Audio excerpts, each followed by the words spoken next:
Hello everyone, in this video we'll be showing you how to use TikTok user search on iPhone.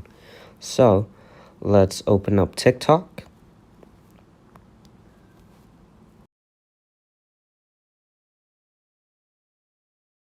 And the first way to do this is to head to the Discover tab and just search anything. I'll just be searching this hashtag and then navigate to users.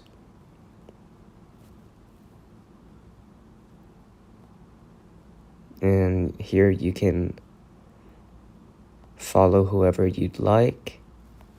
Now another way to find your friends, because this is usually sorted by people with the most followers to people with the least. So if your friend does not have that many followers, head to your profile and tap on the button on the top left corner. And here you can go to your contacts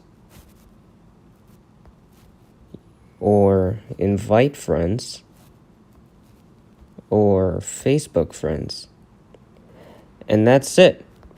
Thanks for watching this video. If you found it helpful, please give us a like, leave us a comment if you have any more questions, and subscribe to our channel for more content like this in the future. Bye.